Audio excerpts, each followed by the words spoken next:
As President Trump has ordered more travel restrictions for people seeking to come to the U.S., saying, quote, the tougher the better. 8 countries are now involved, replacing the ban on travelers from 6 Muslim-majority nations, which was set to expire. Our reporter Ross Krasny has the story now for us from Washington. We were expecting some kind of announcement, Roz. Is this in line with I wouldn't call them details, but the major pieces, who the ban is going to be placed on, how exactly it's going to work? What do we see there? And again, surprises? Yeah, I think, Yvonne, that there were some surprises. I personally was surprised to see North Korea and Venezuela on this list. It's now a list of 8 countries. It was a list, as you know, before of just 6 countries. And I don't know whether this is by design or by accident, but perhaps we can no longer call it a Muslim ban because with the addition of those extra countries, it's a little bit more geographically and ethnically diverse. One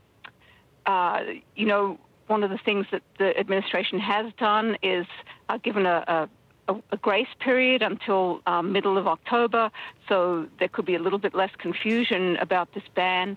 But at the same time, it will certainly give opponents plenty of time to get their lawsuits going and get their protests going.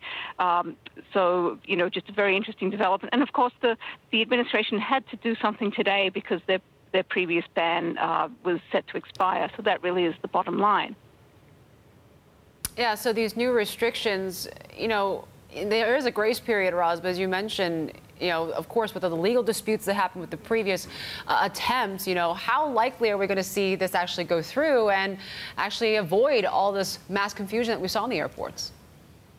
Well, I think the mass confusion could probably be headed off because it probably will be clear, at least, by the middle of the month, who can travel, who can't travel. And there's some subtle differences, really, between the restrictions across the range of countries, which is somewhat similar to the countries we had before, but some countries like Sudan no longer on the list, whereas, as we mentioned, Venezuela and North Korea on the list.